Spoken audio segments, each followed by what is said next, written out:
अस्सलाम वालेकुम स्टूडेंट्स, मेरे बच्चों। आज जो हमारे पास लेक्चर है वो हम लोगों ने बेटा सीन 2 जो है काउंट्स इवेंट्स का पूरा वाइंड अप करना है इंशाल्लाह हर हाल में। बेटा इसके साथ साथ काइंडली आप लोगों ने एक बात का ध्यान रखना है कि हमारे पास सीन 2 के वाइंड अप होने के बाद हम लोग इसको आज यहीं पे रोक देंगे। ठीक है। अच्छा, अगर हम बात करें सीन 2 की, तो मेरे बच्चों हमने पढ़ना जो शुरू किया था सीन 2 का, वो हमने ये पढ़ा था कि किस तरह से मोंटे क्रिस्टो अपने घर पे मौजूद होता है। वो प्रैक्टिस कर रहा होता है गन वगैरह से, और गन वगैरह से प्रैक्टिस कर रहा होता है। तो हमने अभी चैप्टर जब सीन 1 जहाँ ख़त्म हुआ था, तो हमने ये पढ़ा था कि भाई एल्बर्ट सोच रहा था कि भाई जब ये चैलेंज करके आएगा तो मोंटे क्रिस्टो सेलेक्ट करेगा क्या, मोंटी क्रिस्टो सेलेक्ट करेगा, पिस्टल्स या गन्स वगैरह सेलेक्ट करेगा। सॉरी, वो सेलेक्ट करेगा, स्वॉर्ड सेलेक्ट करेगा, क्योंकि एल्बर्ट की नज़र में वो बहुत अच्छा स्वॉर्ड्समैन है। लेकिन सीन 2 के स्टार्ट में हमने पढ़ा कि मोंटी क्रिस्टो क्या कर रहा है, प्रैक्टिस कर रहा है गन्स वगैरह से, पिस्टल से। तो ये थोड़ी सी मतलब हैरत की बात थी।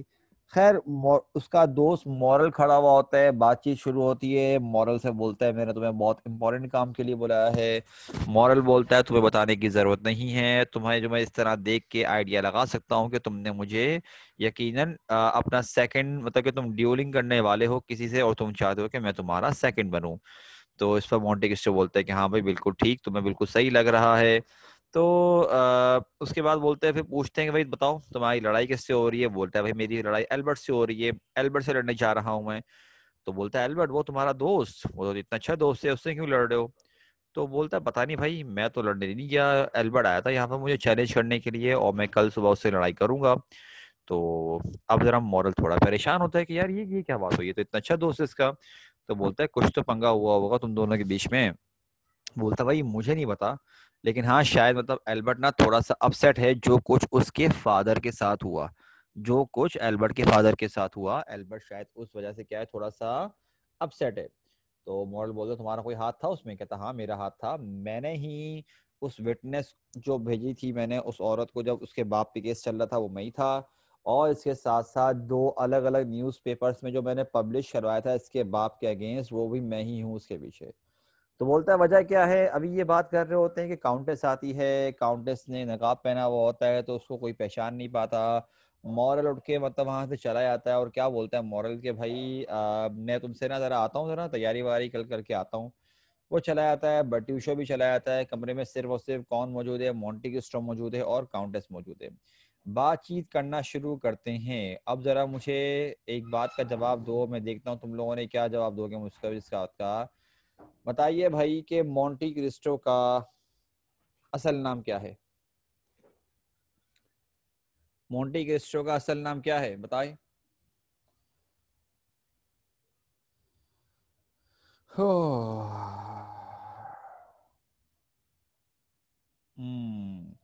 मोंटी क्रिस्टो का असल नाम है एडमंड डांटेस। एडमंड डांटेस नाम है इसका। अच्छा मुझे बताओ फिर इसके साथ साथ कि काउंटेस ऑफ मोर्सेफ का असल नाम क्या है बताओ। काउंटेस ऑफ मोर्सेफ का एक्चुअल नाम क्या है। बिल्कुल सही आंसर समिया बेटा।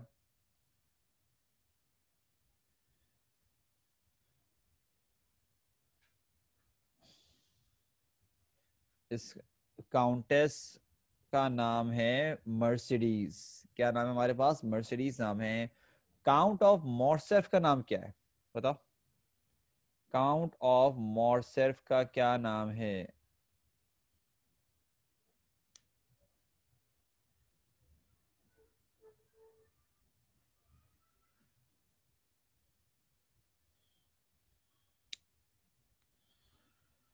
फर्डिनेंड मोंडेगो।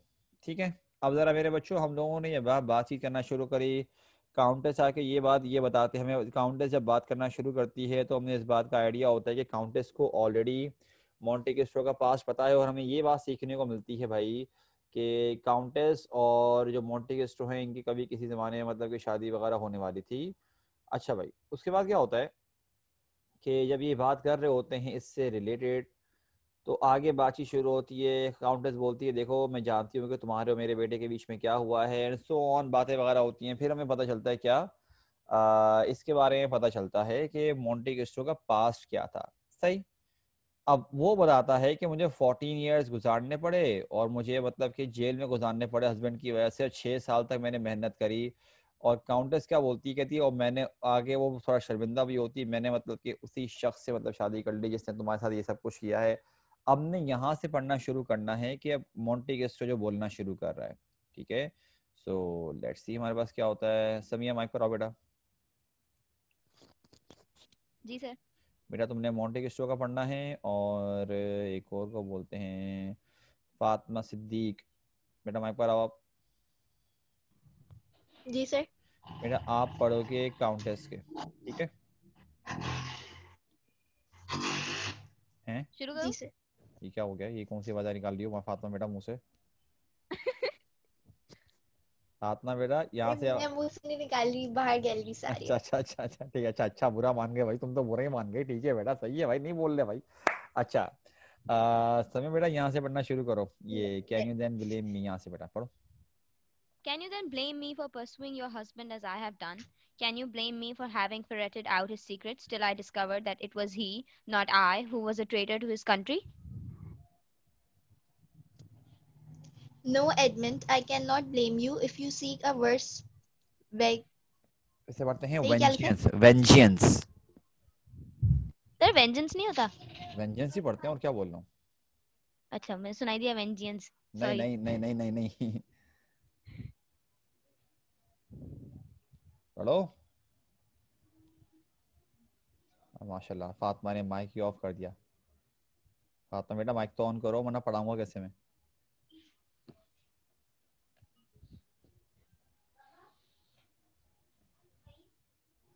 माशाल्लाह, फातिमा पता नहीं क्यों नहीं आ रही माशाल्लाह से। चलो इंशाल्लाह, बेटा माइक पर आओ। जी सर। बेटा पढ़ो, तुम पढ़ो। नो एडमंड, यहाँ से पढ़ो। No, Edmund, I cannot blame you if you seek a worse vengeance. A far worse vengeance for 14 years of wrongful imprisonment. But why? Why must your vengeance fall on my son as well as on my husband? My son has never done you wrong. Edmund, he loves and admires you. You saved his life once. Why did you save it then if you are resolved to take it now? Edmund, it is more than 20 years since that young sailor loved the Catalan girl. I cannot expect to move your heart now. But will you not, remembering the past, listen to the entreaties of one who never knowingly wronged you, and who has never ceased to admire and respect you? ठीक है भाई। अच्छा देखो, बेटा हमारे पास यहाँ पर अब ज़रा होता क्या है, अब देखते हैं कि यहाँ पर सीन क्या होता है। जब मोंटी क्रिस्टो तमाम बातें ये बताता है ना, तो उसके बाद क्या बोलता है, कहता है कि भाई तो तुम मुझे बताओ कि क्या तुम मुझे ब्लेम कर सकती हो जो कुछ मैं तुम्हारे हस्बैंड के साथ कर रहा हूँ? क्या तुम मुझे ब्लेम कर सकती हो इस बात के लिए कि तुम्हारे हस्बैंड ने जो मतलब कि गलत काम किया? और कह रहे हैं मुझे तो मतलब कि उस बात की पनिशमेंट मिली जो मतलब कि मैंने करी भी नहीं थी। ठीक है, और कह रहे हैं तुम्हारे हस्बैंड ने तो गलत काम किया था, तो उसके उसके गलत काम पे अगर पनिशमेंट मिल रही है तो गलत काम थोड़ी है, ये उसने गद्दारी करी है अपने मुल्क से, मैंने थोड़ी करी है। तो काउंटेस बोलती है नहीं एडमंड, मैं तुम्हें किसी बात पे ब्लेम नहीं कर सकती। अगर तुम इससे भी ज़्यादा खतरनाक अपना बदला लेना चाहते, बहुत खतरनाक लेना चाहते, तो तब भी मैं तुम्हें ब्लेम नहीं करती, क्योंकि तुम जो है 14 ईयर्स के लिए तुम्हें जेल में गुजारना पड़ा। और लेकिन आगे से क्या बोलती है, कह लेकिन मुझे एक बात बताओ, कहती है कि लेकिन तुम्हारा बदला तो फिर सिर्फ और सिर्फ मेरे हस्बैंड से होना चाहिए ना, मेरे बेटे से तो नहीं होना चाहिए। मेरे बेटे ने तुम्हारे साथ क्या किया एडमंड? उसने कुछ भी नहीं किया। वो तुम्हारी इज्जत करता है, तुम्हें एडमायर करता है, तुमने उसकी जान भी बचाई थी। अगर तुमने एक दिन उसे जान से मारना ही था तो तुमने उसकी जान बचाई क्यों? अब वो थोड़े करीब आती है उसके, एडमंड के, और उसके हाथ पकड़ती है मोंटे क्रिस्टो का। कहती है एडमंड, बहुत अरसा गुजर चुका है, 20 ईयर्स पहले का अरसा गुजर चुका है कि जब एक यंग सेलर था, वो किसी कैटलन गर्ल से मतलब कि प्यार किया करता था उसको। आगे क्या बोलती है, कहती है मैं ये तो उम्मीद नहीं रख सकती कि मैं तुम्हारे दिल में वो फीलिंग्स दोबारा से लेके आ सकूं, लेकिन कहती है कम अज़ कम क्या तुम इतना नहीं कर सकते कि पास्ट को याद रखते हुए क्या तुम उस शख्स की बात नहीं मानोगे जिसने तुम्हारे साथ कभी जानबूझ के गलत नहीं किया, और कभी भी तुम्हें रिस्पेक्ट करना, पसंद करना ख़त्म नहीं किया, मतलब हमेशा आज तक तुम्हारी रिस्पेक्ट करी, तुम्हें प्यार से मोहब्बत के साथ तुमसे बात करी, हमेशा तुम्हारे साथ इस तरह बर्ताव किया। अब क्या लिखा हुआ है, Monte Cristo is much moved. He withdraws gently from the countess of Morcerf, sits down and buries his face in the hands. अब मॉन्टी क्रिस्टो जो है ना बहुत इमोशनल हो जाता है. वो क्या करता है, काउंटेस ऑफ मॉर्सेफ से थोड़ा दूर होता है और क्या करता है भाई, चेयर पे बैठ जाता है और अपना हाथ जो है ना क्या करता है, जैसे कि यूं नहीं मतलब सोच रहा होता है, तो मतलब कि अपना हाथ जो दोनों दोनों, जैसे कि समझो इबादत, जैसे कि दुआ मांगते मांगते बंदा समझ लो अपने जो चेहरे पे हाथ नहीं रख देता, इस तरह करके यूं कर लेता है. तो अब उसको समझ में नहीं आ रहा वो करे क्या, क्योंकि उसकी हालत ऐसी हो चुकी है. लेकिन लेट्स सी कि यहाँ पर उसका रिएक्शन इस पर होता क्या है. लेट्स सी भाई हमारे पास क्या सीन है. समिया इंशाल्लाह दोनों मार्क पर दोबारा से. चलो भाई पढ़ो. What do you ask of me? Your son's life? Very well, he shall live. Oh, thank you, Edmund. You are now the man whom I have never ceased to regard as noble. So much the better that you should acknowledge it, for I shall not have much longer to be thought noble by you. What do you mean, Edmund? I mean that since you command me to do so, Mercedes, I must die.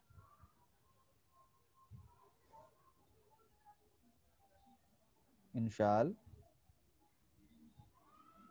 Ji, sir. पढ़ो. Sorry. Die, Edmund. Who said anything of dying? You do not suppose that, challenged as I have been, I can withdraw from this quarrel and beg your son's pardon? No, Mercedes, a challenge has been issued, and a duel must take place. But I shall fire into the air, and it will be my blood, not your son's, which will stain the ground tomorrow. But Edmund, you must not die. You shall not die when... Enough, Mercedes, it is settled. Leave me now. Bertuccio, show the Countess of Morcerf out of the house. But Edmund, I implore you to... Mercedes, say no more. Your son shall not die. I have sworn it. Bertuccio, show this lady to her carriage. Edmund, your life is... ये पूरा पढ़ो, Bertuccio, पूरा पढ़ो बेटा, ये जरा important in a paragraph. formidable voice.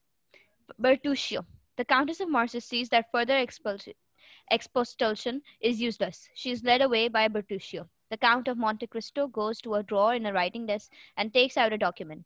He sits down and examines it closely. Bertuccio comes in again, looking up. Bertuccio, this document is my will, to which I am about to put my signature. I wish you to be a witness to it, and I shall also need a second witness. Monsieur Morel has returned, sir. Then ask him to come in. सही है. अब एक minute Bertuccio रुको. goes बस out सही है, and वैसे returns रुको. with Morel. अब क्या होता है, अब रुको मेरे बच्चों. अब क्या होता है, अब थोड़ी देर तक ना इमोशनल हुआ हुआ है, फिर क्या होता है, मॉन्टे क्रिस्टो अपना सर उठाता है, कहता है ठीक है तुम क्या चाहती हो मुझसे, तुम्हारे बेटे को कुछ ना हो, ठीक है तुम्हारे बेटे को कुछ नहीं होगा, वो जिंदा रहेगा.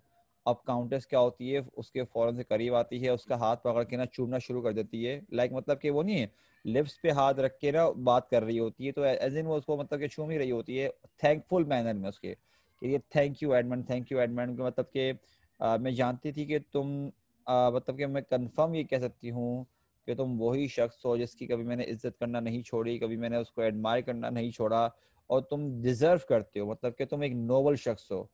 तो मॉन्टे क्रिस्टो की जो डायलॉग लिखा है ना, so much the better that you should know, that you should acknowledge it, मतलब वो ये समझ लो कुछ ऐसे बोल रहा है कि चलो भाई अच्छा है, तुम कम से कम इज्जत तो कर रही हो मेरी, लेकिन तुम्हारे पास कोई ज्यादा टाइम नहीं है ये इज्जत करने के लिए. तो काउंटेस बोलती है क्या मतलब, तुम क्या बोल रहे हो, क्योंकि अभी काउंटेस जो है खुश फील कर रही है कि उसके बेटे को कुछ नहीं हो रहा. अब वो थोड़ा अचानक से परेशान होती है कि ये क्या बात कह रहा है मुझसे अचानक से. तो ये बोलता है मॉन्टे क्रिस्टो, वो ये कि भाई तुमने मुझसे कहा है कि जो तुमने काम करने के लिए दिया है ना, कि मैं एल्बर्ट को कुछ ना हो, तो उसके बदले में मुझे मरना पड़ेगा. तो काउंटेस बोलती है क्या मतलब एडमंड, ये मरने वाली बात कब हुई. मॉन्टे क्रिस्टो बोलता है तुम्हें क्या लगता है, मुझे जो चैलेंज किया गया है और मैंने चैलेंज जो एक्सेप्ट कर लिया है, तुम्हें लगता है कि मैं इस चैलेंज से पीछे हटूंगा और तुम्हारे बेटे से भीख मांगूंगा उस अपनी जान की. कह रहा नहीं, ये मैं नहीं करूंगा. कह रहा चैलेंज को इशू कर दिया गया है और मैं जो है ड्यूल लाजमी करूंगा, लेकिन क्योंकि ड्यूल के रूल्स के मुताबिक पहला निशाना मुझे लेना है, क्योंकि मुझे चैलेंज किया गया है, तो मैं हवा में फायर कर दूंगा और कल जिस खून से ज़मीन रंग दी जाएगी वो तुम्हारे बेटे का नहीं, वो मेरा खून होगा. अब काउंटेस हक्का बक्का रह जाती है, क्योंकि वो यहाँ पर अपने बेटे की जान बचाने आई थी। उसको ये थोड़ी पता था कि उसके बेटे की जान की कीमत एक दूसरा एक मासूम शख्स और उसकी जिंदगी होगी। तो आगे क्या होता है, मोंटे क्रिस्टो जो आगे से बोलती नहीं तुम ऐसा नहीं कर सकते, बिल्कुल नहीं कर सकते। तो मोंटे क्रिस्टो बोलता है मर्सिडीज, बस जो होना डिसाइड होना था वो हो गया। अच्छा वो खड़ा हो जाता है, कहता है कि बर्ट्यूशियो, अपने बंदे को बुलाता है, कहता है कि जो काउंटेस और मॉर्सेल है इनको जरा घर से बाहर लेके जाओ। मतलब इज्जतदार इज्जत वाले तरीके से। वो बेसिकली चाह रहा होता है कि और हम यहाँ बात ना करें, तो बोलता है इनको जो है ना मोहतरमा को यहाँ से बाहर लेके जाओ। तो आगे से क्या होता है, ये लोग बात कर रहे होते हैं। पहले तो मतलब कि काउंटेस क्या बोलती है, कहती है एडमंड लेकिन तुमसे मैं रिक्वेस्ट करती हूँ कि मतलब तुम्हारी बात मानो। तो मोंटेक्रिस्टो बोलता है मर्सिडीज और कुछ कहने की जरूरत नहीं है, कल तुम्हारे बेटे को कुछ भी नहीं होगा, मैं तुमसे कसम खाता हूँ। और वो चिल्ला के बोलता है बर्ट्यूशो यहाँ से लेके जाओ। खैर कर कर आके काउंटेस को भी आइडिया हो जाता है कि वो कुछ भी बोले तो उसकी बात नहीं मानी जाएगी, और बर्ट्यूशो उसको वहां से लेके चला जाता है। मोंटी क्रिस्टो फिर क्या करता है, बिल्कुल अकेला है, खामोशी है, सन्नाटा है, अपने ड्रॉर के करीब जाता है, राइटिंग डेस्क के करीब, वहां से एक डॉक्यूमेंट निकालता है, वहां बैठता है, उसको एग्जामिन करता है। इतनी देर में बर्टिशो दोबारा आता है। तो वो मर्टिशो की तरफ देख के क्या बोलता है, कहता है बर्टिशो ये जो डॉक्यूमेंट है ना, ये मेरी विल है, मतलब कि वसीयत। वसीयत का मतलब होता है जो इंसान के मरने के बाद, मतलब कि उसकी जो चीजें बिलोंग करती हैं, जो उसकी चीजें हैं, तो उनके साथ क्या किया जाएगा। तो कह रहा है कि मैं इस पर साइन करने वाला हूँ, मैं चाहता हूँ कि तुम भी क्या करो, इसके विटनेस बनो, लेकिन मुझे 2 विटनेस की जरूरत है। तो बर्टिशो बोलता है कि सर जो मॉरल है ना दोस्त, वो भी आपके लिए आ चुके हैं। तो वो बोलता है कि ठीक है उसको बुलाओ अंदर, भाई क्या सीन है। नाउ लेट्स सी भाई, हमारे पास जरा ये पढ़ना शुरू कर रहे हैं हम लोग। समिया बेटा माइक पर आओ। ठीक है, जरा तुम जरा काउंट मोंटेक्रिस्टो का ही पढ़ना, मैं जरा मॉल के पढ़ रहा हूँ। Ah, my dear Count, I am glad to see that you are not yet retired to bed. All is now settled. It is fixed for tomorrow morning at 8 o'clock. In the voice of incidents, the seconds are all chosen, and you may be back here for breakfast by 9 o'clock. One moment, Moral. This document which you see here is my will. I will not trouble you now to read it, but when I am dead, go to my solicitor and examine it. Meanwhile, I must ask you to witness my signature. What? When you're dead? Yes. Must not I be prepared for everything, my friend? True. So in this case, such a precaution is hardly necessary. And yet, if I may entreat you to grant me a favor, I would beg you not to kill Albert. Consider the unhappy youth as a mother. I have not forgotten it. You are the offended party. You will have the right to fire first. After what I've seen of your marksmanship, I do not doubt that you can kill Albert if you choose. His only chance of safety lies in your generosity. Break his arm, wound him, do not kill him. Thank you, Moral, but to tell the truth, I do not need entreating to spare Albert's life. He shall be so well spared that he will return quietly home with his friends, while I. While you, That will be another matter. I shall be brought home. no, no, no, no. You करके बोलना चाह रहा होता है वो. It is as I have said. Albert will kill me. Kill you, my dear Count. Come, no more words, Moral. Draw near, Bertuccio. I take the pen, thus, and I sign my will. He signs. Now, Moral, write your name here. Moral does so. Ah, Moral, when a man resolves to avenge himself, he should first of all tear out the heart from his breast. ये यकीन करो, आखिरी जो dialogue है ना, ये मुझे इतना पसंद है। ये इसका मतलब इसने बहुत ही ज्यादा डायलॉग लिखा हुआ यार। लेकिन चलो तुम लोगों को पहले मैं समझा दूं कि आगे बात क्या हुई थी। यहाँ से जो है पहले, सबसे पहले क्या होता है, जब काउंटेस चली आती है ना, तो मॉरल आता है। मॉरल क्या बोलता है, कहता है, मॉरल बोलता है चलो अच्छी बात है भाई, तुम सोए नहीं हो अभी तक। मैं दरअसल तुमको ये बताने के लिए आया था कि कल की तमाम तैयारियां कंप्लीट हो चुकी हैं। कल हम लोग जाएंगे और 8 बजे बॉयज सिमंसनस, और कह रहे हैं कि अगर तमाम चीजें ठीक रही ना, तो कह रहे हैं हम लोग जो है ना सुबह 9 बजे तक नाश्ता करने के लिए वापसी आ रहे होंगे। मतलब कि आपको मॉरल के इस एक पैराग्राफ से, ये जो जो एक डायलॉग है उसका, इससे ये पता चल जाना चाहिए कि मॉरल जो है ना बेसिकली किसे कहते हैं ना, क्या कहेंगे, इतना कॉन्फिडेंट है, मतलब कि अपने दोस्त के स्किल्स पर। उसको पता है कि अगर मोंटे क्रिस्टो ने अगर लड़ेगा तो वो आराम से जीत सकता है। उसको इतने कॉन्फिडेंटली जवाब दे रहा है। तो मोंटे क्रिस्टो क्या बोलता है, कहता है मॉरल मेरी बात सुनो, देखो ये जो डॉक्यूमेंट है ना, ये मेरी वसीयत है, ठीक है। मैं तुमसे ये तो नहीं कह रहा कि तुम इसे अभी पढ़ो, लेकिन जब मैं मर जाऊं तो तुम ये मेरे सॉलिसिटर मतलब कि जो वकील वगैरह होता है उसके पास ले आना, और मैं चाहता हूँ कि तुम देखो मेरा साइन विटनेस होते हुए देखो। तो मोरल बोलता है क्या तुम कब मर जाओगे भाई? तो मोंटी क्रिस्टो बोलता है हाँ लेकिन मुझे प्रिपेयर तो होना चाहिए ना। तो मोरल बोलता है वो बात सही है लेकिन इस फाइट में तुम्हें प्रिपेयर होने की जरूरत तो नहीं है। लेकिन आगे से मोरल क्या बोलता है, कहता है कि लेकिन देखो तुमसे मैं एक बात करना चाहता हूँ, मैं तुमसे चाहता हूँ कि मुझे फेवर दो। कह रहा है एल्बर्ट को जान से मत मारना, क्योंकि देखो इतना याद रखो एल्बर्ट के साथ जो भी हुआ हुआ उसकी एक माँ है, तो इतना ध्यान में रखना है वो जवान लड़का है तो माँ के ऊपर क्या बीते कि ये याद रखो। अब मेरे बच्चों देखो मॉरल को तो नहीं पता कि इसके बैक पर क्या बातचीत हुई है मोंटे क्रिस्टो की काउंटेस के साथ। तो मोंटे क्रिस्टो बोलते हैं हाँ हाँ ठीक है मुझे याद है, मैं जरा से उन पे रहूंगा। तो मॉरल बोलता है कि you are the offended party, that means के तुम्हें चैलेंज किया गया है, इसीलिए तुम्हारे हक भी होगा कि तुम क्या करो, पहले तुम अटैक करो। और जहां तक मैं तुम्हारे निशानों के बारे में जानता हूँ, मुझे पता है कि तुम अगर एल्बर्ट को मारना चाहो तो तुम आराम से मार सकते हो पहले ही शॉट में, और अगर उसके बचने का कोई चांस है तो वो इसमें है कि तुम उसको ना मारो। कह रहे हैं उसका बाजू तोड़ दो, जख्मी कर दो, उसको जान मतलब कि उसको जान से नहीं मारना। तो मोंटे क्रिस्टो बोलता है मॉरल थैंक यू, लेकिन तुमको सच बताऊं तो मुझे एल्बर्ट की जान बचान छोड़ने की जरूरत ही नहीं है। एल्बर्ट इतना सही सलामत होगा कल की फाइट के बाद कि वो सही सलामत अपने घर पे जाएगा। और मैं अब यहाँ पर आके जो डॉट डॉट डॉट डले हुए ना, बेसिकली ये बात बताई जा रही है कि अब यहाँ पर उसको एहसास हो रहा है कि यार मैं कल बेसिकली मरने वाला हूँ अगर देखा जाए तो मॉल बोलता है क्या मतलब तुम? कहता है वो एक अलग बात है, मुझे घर पे लाया जाएगा, मतलब कि डेड बॉडी। तो मॉल बोलता है नो दैट्स इट। तो मॉडल बोलता है नहीं एल्बर्ट मुझे जान से मार देगा। आखिर में क्या लिखा है, वो वर्ड्स वगैरह नहीं होते, मॉरल का ये डायलॉग कि व्हेन कह रहा मॉरल मेरी बात सुनो, जब कभी कोई शख्स बदला लेना चाहता है तो सबसे पहला काम वो ये करे कि अपने सीने से दिल को निकाल के फेंक दे। ऑब्वियस सी बात है बेटा, लिटरली ये काम कभी मत करना, ठीक है। ये सिर्फ एक बात कही गई है कि इसका मकसद क्या है कि सबसे पहले क्या करना है, अपने इमोशंस को जान से मार दो, मतलब इमोशंस को मतलब मार दो, वरना कभी किसी वक्त आप में वो इमोशंस हुए।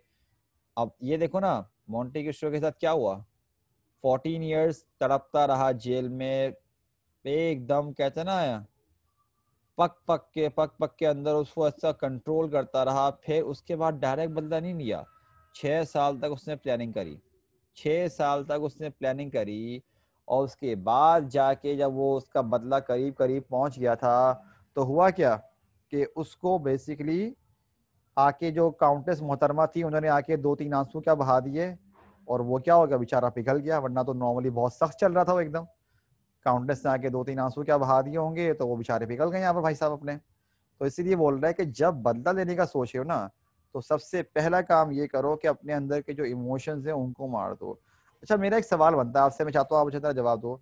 आपके ख्याल से किस पॉइंट पर आके मोंटी क्रिस्टो के जो जज्बात थे कि यार चलो मैं दफा करो माफ कर देता हूँ, वो कौन सा पॉइंट था? किस पॉइंट पर आके वो थोड़ा सा वो मतलब के बोलते हैं ना पिघलना, मतलब के कहाँ पर हुआ होगा बताओ। मैं माइक ऑन कर रहा हूँ, अगर कोई माइक पर आके मैं जवाब देना चाहता तो बेशक वो माइक पर आके जवाब दे सकता है। 1 मिनट को, हाँ भाई मैंने माइक ऑन कर दिया है, अगर कोई बच्चा माइक पर आके जवाब देना चाह रहा है तो बेशक वो माइक पर आके जवाब दे दे। बताओ भाई कौन सा पॉइंट ऐसा था? शायद जब उसने उसको बताया कि मैं तुम्हारी अभी भी इज्जत करती हूँ, और तब और वो जो हाथ पकड़ के उससे बोला था।